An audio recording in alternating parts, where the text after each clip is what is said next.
Welcome to the Leadership and Success Podcast with your host, Coach BZ. If you need to develop into a better leader, this podcast is for you. If you want to achieve a greater level of success, this podcast is for you. His mentor, Dr. John C. Maxwell, said it best: everything rises and falls on leadership. We hope to inspire you today and provide you with an insight that has the potential to positively impact the trajectory of your life. Welcome to the Leadership and Success Podcast. Hello, everyone. This is Busy again from Silicon Valley. I have a great guest for you. For the next 30 minutes or so, we're going to be talking about leadership and success. And my guest is Edward Miller. He's the CEO, chairman, and founder of LumenVox based in San Diego, California. How are you doing today, Edward? I'm doing really well. And yourself? Wonderful. I guess it is still morning. I know you're going to be pressed on time, so let's go straight to it. Can you tell us about your leadership journey, how you came to become the founder and CEO of LumenVox? Well, I think throughout all of my life, I've been an entrepreneur. And when I was in graduate school for computer science, I had taken on some jobs, consulting jobs, and that's the beginning of one of many businesses. So this business in LumenVox is just a spin-off from another business that I had before. Wow. And how did you get to actually grow your company? Because there are quite a few people who follow me on LinkedIn who have ideas of becoming an entrepreneur and kind of scaling a business. How has that been for you? Well, it's always a challenge. There's always many different things that you have to look out for in being an entrepreneur and starting a new company. There are a plethora of different things that you have to watch out for all at the same time. However, understanding what the market needs and where the void is in the market is very important. And to be able to then provide an affordable, low total cost of ownership product, whatever that is, that shows real value is what will bring people to your company. Yeah, that is very important to say. So, as your company scale, I'm thinking at the beginning it's just you and maybe a couple of people. What did you do? What changed when you started to have more and more employees and direct report? How were you able to actually build highly efficient teams? Well, I think hiring the very first person is the most difficult thing, right? And then you realize where the problems are and you need to hire the second one. And that's the second most difficult thing. And then as you add more and more people, it actually gets easier. It's not harder, especially if you're adding really great people along the way. People who happen to be positive, passionate, and curious. If you've got those three things in a person, then you are going to find success. Wow, that is quite an insight. Now, what do you think? What role does experience play when you are hiring new employees? Because the three things that Uh, you just mentioned have nothing to do with experience. Well, experience in hiring employees is very important, especially in IT, right? They have to have the IQ to be able to do the job, and they have to have the ability today to do the job. But as you know, IT changes dramatically, and knowledge is perishable in our business. It's not like trying to make a hamburger every day where it's pretty much the same, you know? And so you really need to have AQ or adaptability quotient. And Wow. nowadays, with things that are changing so dramatically, we need to also have a lot of EQ, emotional quotient. And when we're looking for someone, if they have those three things, or what I like to say is being positive, passionate, and curious, Hmm. then that particular person is going to be a joy to work with. They're going to be easy to work with because they've naturally have the passion and the energy and desire to create, to achieve the goals that you need, to give the work product that you want. And they're going to have that curiosity so that as we need to naturally learn new things, they will learn with you and change with you. Well, thanks so much. That is really a great insight. And we are both on the FOB Technology Council. And how do you really, what has been your journey like into the FOB Technology Council, and what are some of the best benefits for you so far? We've just started with the Forbes Council, and it is such a wonderful resource in all sorts of different areas. And for one to go in and look at all of the different materials that are out there, it's mind-boggling. It's a whole universe onto itself. And so by searching carefully on different things, you can just find yourself with some wonderful knowledge. And it's almost in some ways like wandering around a library where you look at very interesting topics and can learn new things quickly.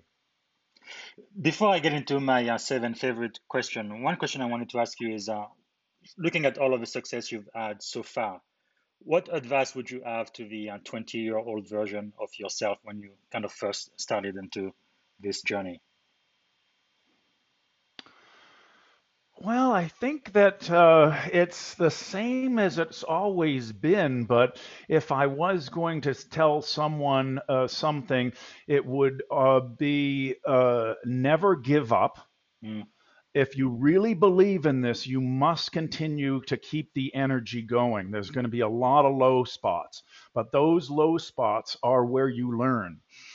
Those low spots are where you can make some changes. And you always have to constantly talk about the why. Why are you doing this? Both to yourself and to everybody else. For everything that you're doing, give the why.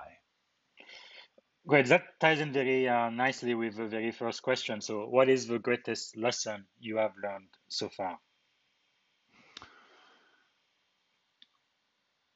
Hire the best people you possibly can that are smarter than yourself.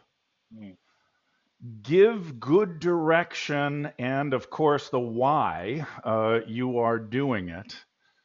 And trust them and let them go do that task, whatever that is, and be successful there. And of course, try to measure along the way so that you can set reasonable and achievable goals Mhm. all along the way with regular check-in. Wow. So, what do you think is the secret of your success then?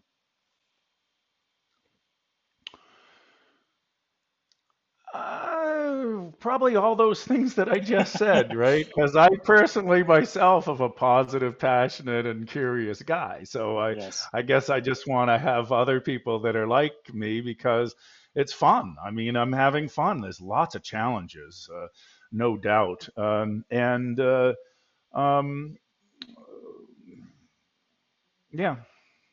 No, that is wonderful. Curiosity, especially in IT, I think is really, really critical. Like you say, technology changes. Silicon Valley looks like every 3 to 6 months or so we get something brand new, and it's really very difficult to keep up. But those who are curious, who really believe in, you know, a life of learning, those are the one I think who are going to really make a difference. So, what are you learning now? That's my second question.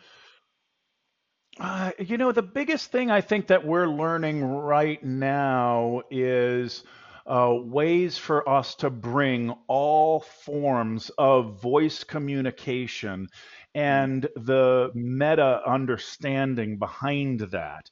Um, there's uh, um, there's a lot of things that one can understand in voice. When we get voice, we can know what you said, how you said it, who said it. We can authenticate you and know that it's you. We can also know if we have a previous voice print that you're agitated or in a better mood than you were before.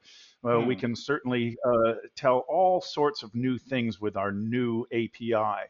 And I'm also interested in some of the things that we're doing with the cloud and cloud enabling the things, our systems, using microservices and containers that allow us to put our software in just about any place and any operating system and lots of different chipsets. It's really exciting things for us in our future. So I'm trying to learn a lot about those things because that's our future. Wow. So, what is the greatest investment you have made in yourself so far, you think? The greatest investment that I've made in myself is in some executive coaching that I've received recently. Nice. Yeah, I have a mentor who says everybody needs a coach, and everyone says everybody needs therapy. But yeah, it's definitely something that is needed with this world that is changing so drastically and so quickly. Uh, no, talking about this, you kind of mentioned this earlier when you talked about low points, but how has failure shaped your life?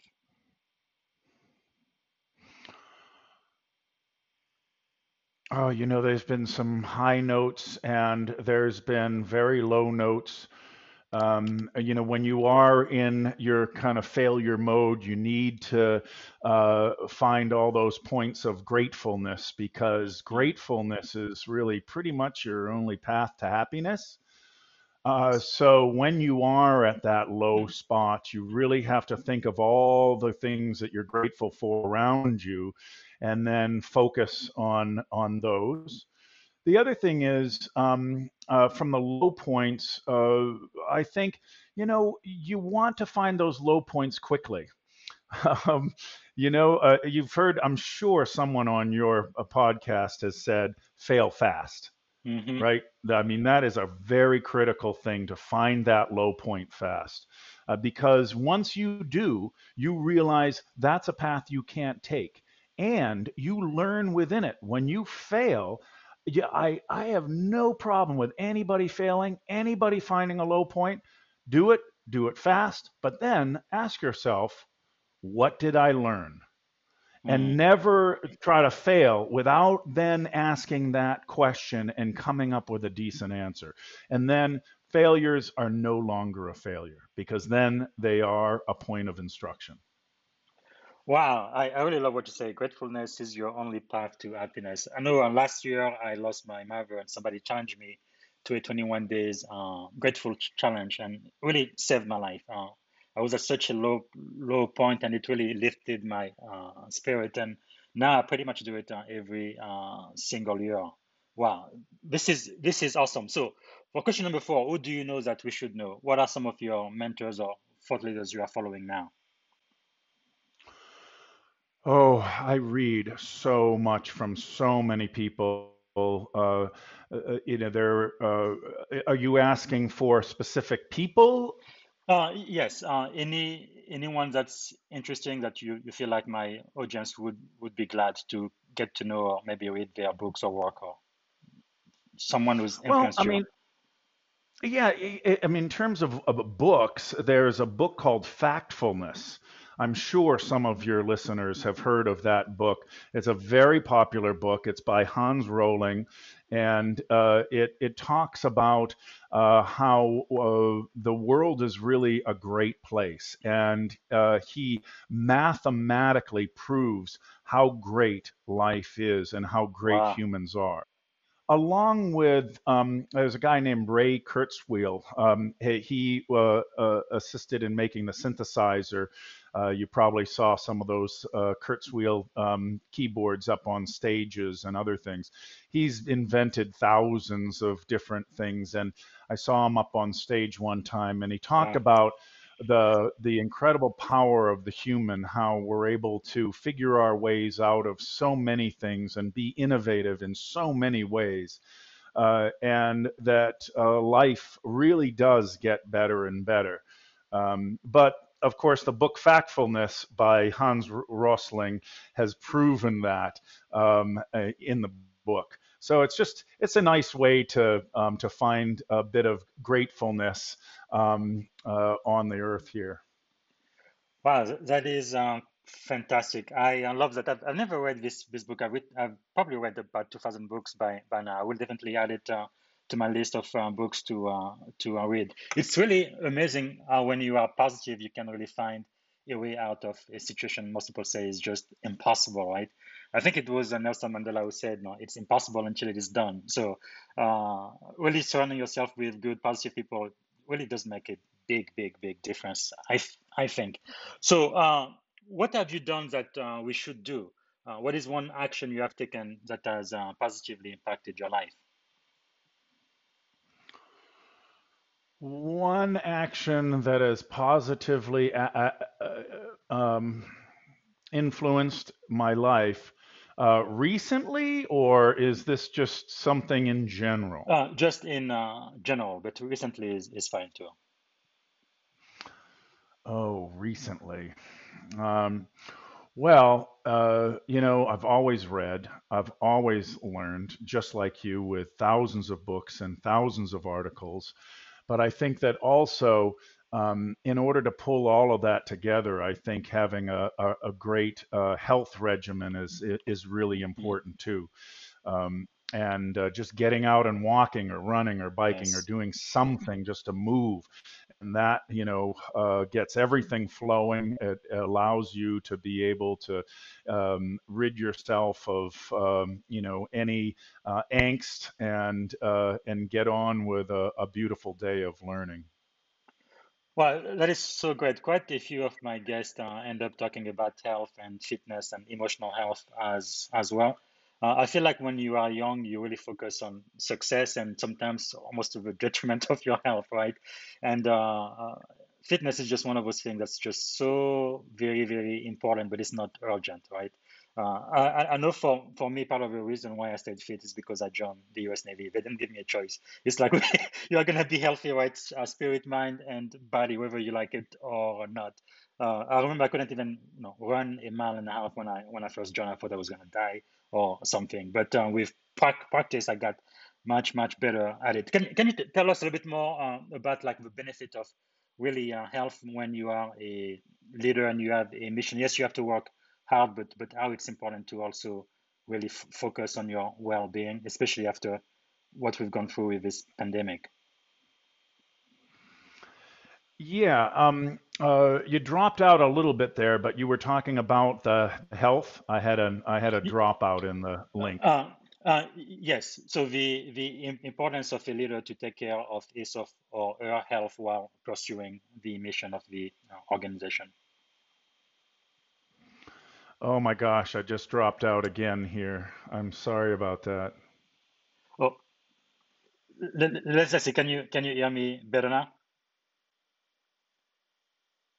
Okay, okay, that is fine. So the other question I wanted to ask you is if you had one and only one day to live, what would you have liked your final contribution to be?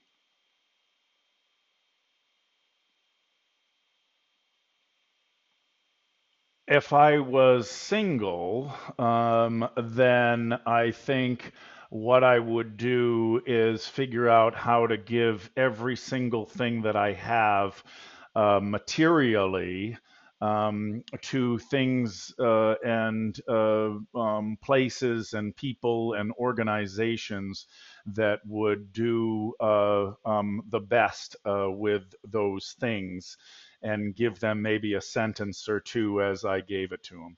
So Yeah. basically, donate everything. Wow, that is quite awesome. I know there are a couple of billionaires today who are thinking about giving away pretty much all of their wealth to humanity, which is really a great thing to do. I know you are pressed on time, so very last question we have for you is how can we add value back to you? What could we do to make a difference? Well, if you just go to www.lumenvox.com, if you're interested in a comprehensive, cost-effective, flexible portfolio of speech and voice technology, that's where you can find us. Outstanding. Thank you so much for your time. I really, really do appreciate that. I know you have to go, but thank you for giving our audience a lot of insight on leadership and success. Thank you so much, Ed. Thank you. This is really enjoyable. I really appreciate it. All right. Bye. Thank you for listening to the Leadership and Success Podcast with your host, Coach BZ. If you like what you heard, please subscribe to our channels and come back for more wisdom nuggets on how you may develop into a better leader and achieve greater levels of success. Leadership is the most critical skill. The world will always need leaders to lead others, deploy the next disruptive technology, or execute a business strategy. You may as well decide on counting yourself among the 21st century leaders. See you right here next time on the Leadership and Success Podcast with Coach BZ.